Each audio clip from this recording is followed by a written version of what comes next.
If you believe that one moment can change everything, this story is for you. Watch till the end. It'll touch your heart. Don't forget to like, subscribe, and tell me where you're watching from.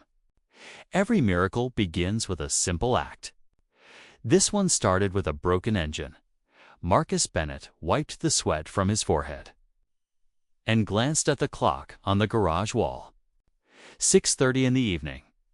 The autumn sun was setting over Riverside, painting the sky in shades of orange and purple. He was about to close up when he heard the unmistakable sound of an engine choking. Struggling to stay alive, a silver SUV limped into the parking lot, smoke trailing from under the hood. The engine gave one final cough before dying completely. Marcus grabbed his toolbox and walked toward the vehicle, his work boots crunching on the gravel. The driver's door opened and a woman stepped out. She was in her early 30s, professional-looking but clearly stressed. Her name was Elena Torres, though he wouldn't learn that until later. What struck him first were her eyes, tired but kind, the eyes of someone who had been carrying too much for too long. "I'm so sorry," she said, her voice apologetic. "I know it's late. The engine just died." Marcus smiled warmly. "Don't worry about it. Let me take a look." As he lifted the hood, a small voice called out from the back seat. "Mommy, is the car broken?" A little girl, no more than 7 years old, peered through the window. Her dark curls framed a curious face, and she clutched a stuffed rabbit tightly. "Yes, sweetheart," Elena replied gently. "But this nice man is going to help us." Marcus examined the engine. The radiator hose had burst, and the engine had overheated. It was fixable, but it would take time. "How far were you driving?" he asked. "From the city," Elena said. "I'm a nurse at Memorial Hospital. Just finished a double shift." Marcus nodded, understanding immediately. His late wife had been a nurse. He knew about those endless shifts, the exhaustion that seeped into your bones. "I can fix this," he said. "But it'll take about an hour. There's a waiting room inside with some toys for your daughter." Elena's face fell. "I don't know if I can afford much right now." Things have been tight since she stopped herself, glancing at her daughter. Marcus saw the weight in her eyes. He'd worn that same expression 3 years ago when his wife Sarah passed away, leaving him to raise their son Liam alone. "Let's worry about getting you home safely first," he said quietly as he worked. Replacing the hose and checking the coolant levels, he could hear laughter from inside. His 8-year-old son Liam had discovered the little girl in the waiting room, and they were playing with toy cars on the floor. When Marcus finally tested the engine, it roared back to life, smooth and steady. He wiped his hands and walked inside to find Elena. "All done," he said. "Should run fine now." Elena stood up quickly. "How much do I owe you?" Marcus hesitated. He saw the worry in her face, the way her hand trembled slightly as she reached for her purse. "Nothing," he said simply. Her eyes widened. "What? No, I can't. You help people every day," Marcus said. "Consider this my way of helping you." Before Elena could respond, her daughter tugged on his sleeve.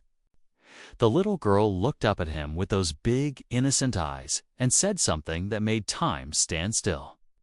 "Are you going to be my new daddy?" The garage fell silent. Marcus froze, his wrench still in hand.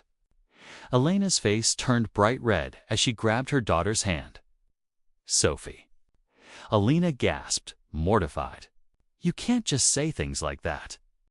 But Sophie only smiled innocently, looking between her mother and Marcus. "But Mommy, you said you wished someone nice would help us." "He's nice. And Liam is fun." Liam peeked from behind his father, grinning. "I like her, Dad. She's cool." Marcus couldn't help but laugh, a genuine sound he hadn't made in months. "Well, that's quite a proposal," he said warmly, kneeling down to Sophie's level. "Your mom is pretty amazing for taking care of people all day." Lena covered her face with her hands, embarrassed beyond words. I'm so sorry. She's been asking about her father lately, and I think it's okay, Marcus said gently, standing up. Kids speak from the heart. Nothing wrong with that. Their eyes met, and for a moment, something passed between them. Understanding, recognition, the shared weight of raising a child alone, of being strong when you felt broken, of hoping for something better. Thank you, Elena said softly, for everything. The car, your kindness, not making this more awkward than it already is. Marcus smiled. Tell you what, there's a diner down the street.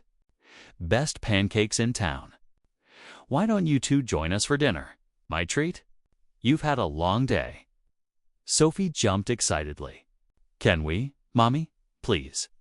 Elena hesitated, then saw the hopeful look on both children's faces. Okay, she said, her voice warm. That sounds lovely. At the diner, the children sat together, coloring on paper placemats and sharing stories about school. Marcus and Elena talked like old friends, discovering they had more in common than just single parenthood. They both loved old movies, terrible jokes, and the quiet moments before dawn.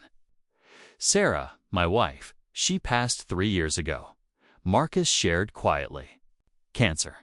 Some days I still don't know how to do this alone. Elena nodded, her eyes understanding. Sophie's father left when she was 2. Said he wasn't ready to be a dad. So I get it. The loneliness, the fear that you're not enough, but you are enough, Marcus said. I can see it in how Sophie looks at you.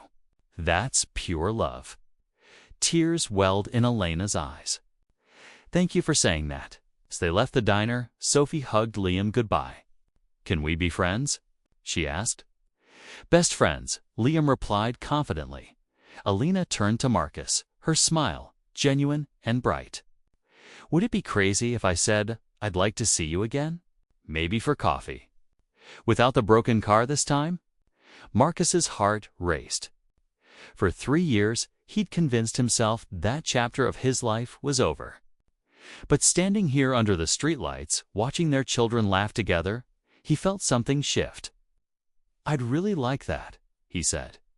Sophie tugged her mother's hand and whispered loudly, See? I told you he was nice. Everyone laughed, the sound carrying into the night like a promise of new beginnings.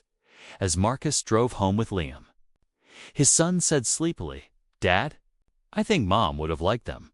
Marcus smiled, his eyes misty. Yeah, buddy. I think she would have too. That night, Marcus stood by his window, looking at the stars. Life had taught him that love doesn't always come when you expect it.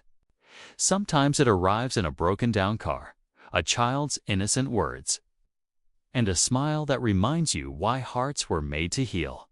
He picked up his phone and saved Elena's number under a simple name. New Beginning. Because sometimes the best repairs aren't the ones you make with tools. They're the ones you make with hope, kindness, and the courage to love again. And as the town of Riverside settled into peaceful sleep, 2 families began writing a new story together. One built not on loss, but on the beautiful possibility of finding home in the most unexpected places.